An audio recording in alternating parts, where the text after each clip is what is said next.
What's up, guys? Welcome back to yet another riveting episode here on the Avion Awesome channel. So, today is the day that I'm going to be doing those bigger upgrades on the Avion that I've been telling you guys about. And I think it's time for a big reveal. Are you guys ready? I'm pretty ready. But before I do, I am super excited about this upgrade because it is going to provide me with a lot more freedom and flexibility when I am in large swaths of area that are not going to offer me any campgrounds with my 1,000 Trails membership. So this is a move potentially towards more freedom so that I don't ever have to depend or rely on those campgrounds in order to sustain me for large periods of time. All right, enough jib-jabbing. Let's get to it. Okay, so as some of you may remember from some of my older videos, I sort of set up this like charging station. I had one AC powered station, then I had a 12-volt station. This is like I don't know, it's like a voltmeter or whatever, but it goes to a 12-volt extension cord that ultimately goes down to the bottom here to the energy Kodiak. And then I've got my solar wires running along the bottom of here as well. So there were some issues that I encountered along the way that I was having with this. Nothing major. It worked as advertised. It just wasn't doing as much for me as I was wanting it to. Not to mention, I would really like to free this area up because when I have to go traveling, I use this thing right here. It does about, I don't know, I think it's 1,250 watts. So what I ended up doing is I pull the plug from here for my refrigerator, and I plug this up, plug it up to this, and then I go and turn the inverter on down there on the energy Kodiak. So right before I leave, plug up the refrigerator to that, turn the inverter on, and I'm good to go. As far as making sure that the refrigerator stays on and running the entire time so my food doesn't spoil. But I want to sort of clean this area up. I want to improve it so that I'm not cluttering up an inside area. I just want to see if I can get all of this to be internal so that I don't have to worry about doing this swapping deal like I've had to do in the past. I'm not very good with huge electrical systems, but I've tried to train and educate myself as much as possible so that I can do the best job I possibly can. So if I make any mistakes, first of all, I'm probably going to realize it by the time I publish the video. Second of all, keep your nasty comments to yourself, okay? Some of y'all are just foul. Y'all are just mean. And y'all are just looking for people to be mean to. So I'm trying to do it the best way I know how. Every one of us has got to make it. And I can't be hiring everybody every single time that I need to do something. So I'm just going to do it my damn self. So what I'm trying to say is be nice. Okay, so now I've got all my storage boxes cleared off of here, and some of you all may remember that I made these like this topper or whatever out of that thick, I don't know, it's like 2 or 3 inch dense foam, and I just wrapped it in this black automotive carpet, and I made it in 2 sections so you can see the foam underneath here. You can pick it up at Lowe's or Home Depot. I think I picked mine up at Lowe's, and then I just wrapped the black boat carpet. This stuff has been amazing. As far as like a lightweight platform and stuff, it's just been awesome. Obviously, it gets dirty because of how much traffic comes through here, but you know, I lay stuff here all the time, but it's automotive carpet, so it cleans up really, really fast. But I am removing this so that I can open up this other bed. I need to get to the compartment underneath here to get access to the energy Kodiak because I'm going to be disassembling all of my boondocking electrical system. Yeah, so when I get the shelving off, and then I can just lift these up, and then there's my batteries and just extra electrical storage, my vacuum cleaner and everything. So I'm going to be clearing this area out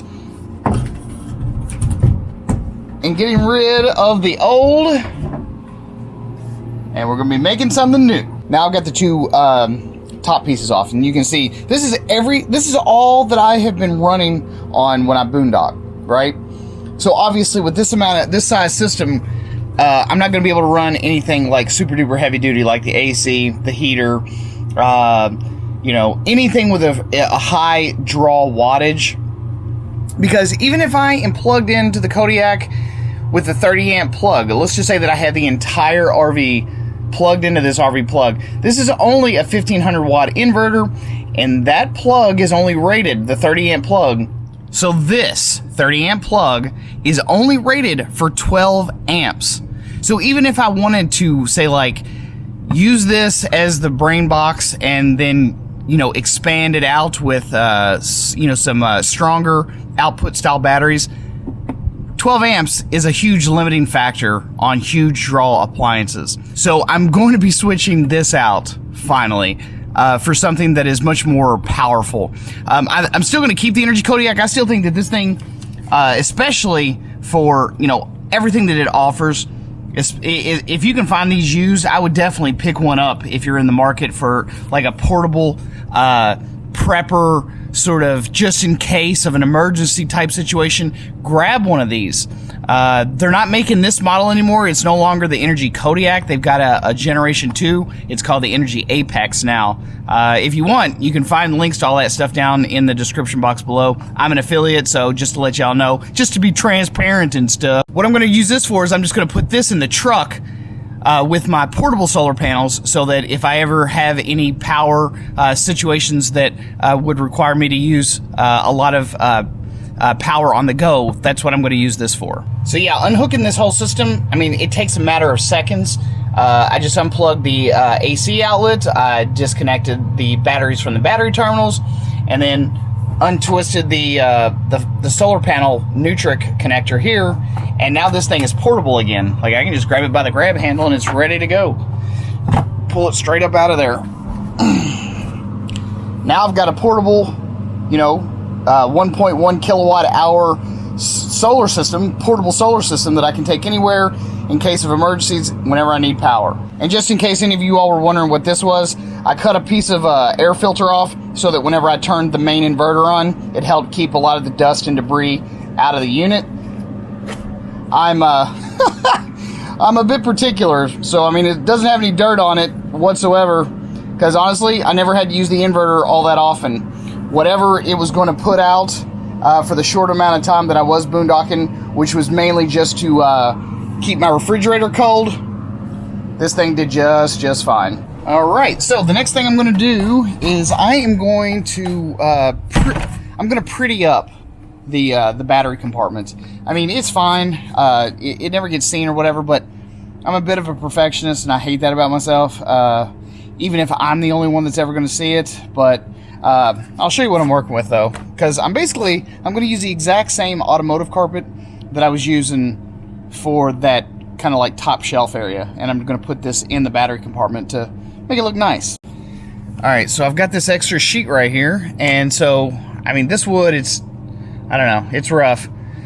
So I'm going to take this automotive carpet and I'm going to roll it up on the wall and at least go in and around that corner in there. That way, when you look into the compartment, it looks nice. So I got all the batteries out of there. The Energy Kodiak is out of there. And as you can see, like I said, that wood back here, when I first did it last year, all I was really trying to do was just help waterproof the area. But I feel like it's now time to go a little bit further than that. All right, so got all this black automotive carpet laid down. Nice and clean looking, except for the giblets of crap all over the carpet. But next component, and this is the part that I am the most excited about, is because you can't find these things just anywhere. And honestly, I got lucky by finding them. Like, they're not like commercially available as far as I'm aware. And what we have here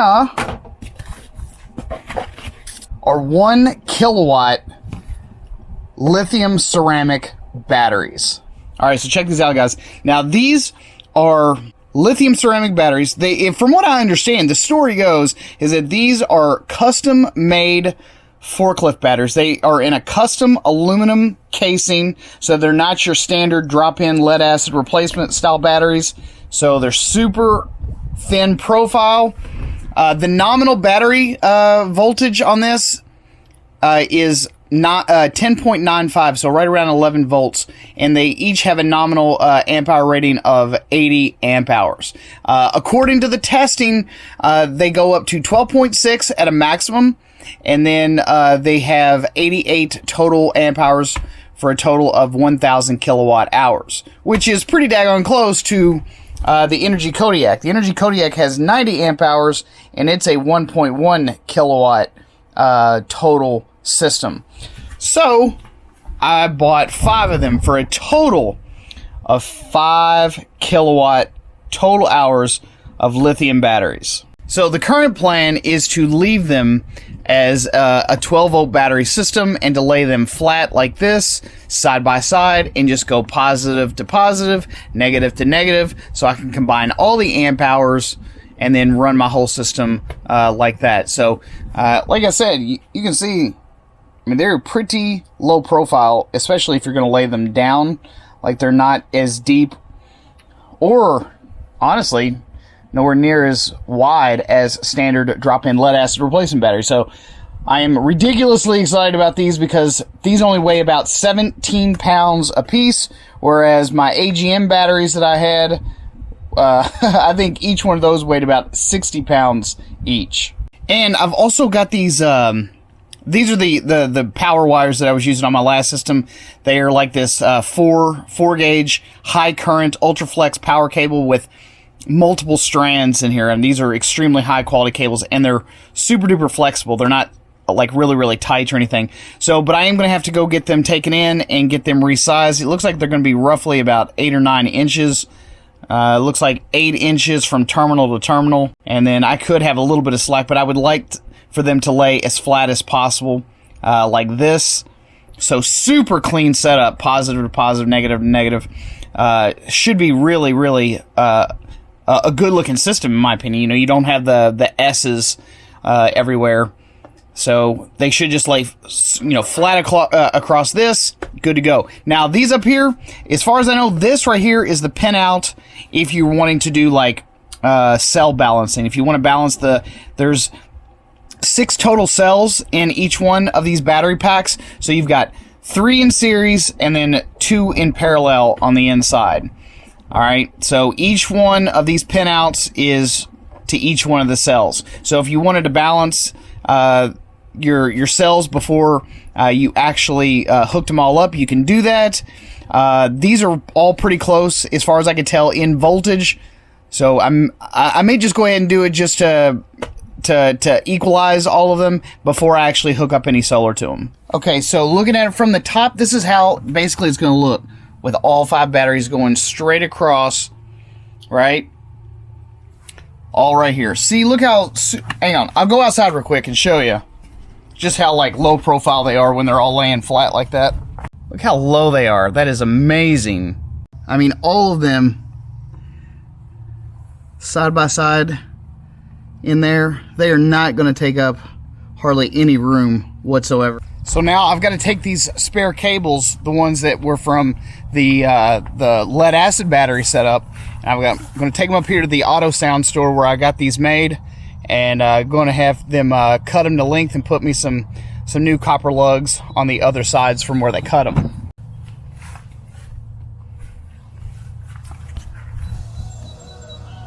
Boom! Custom made battery terminals. So I should be good to go on hooking all these batteries up. Let's get to it.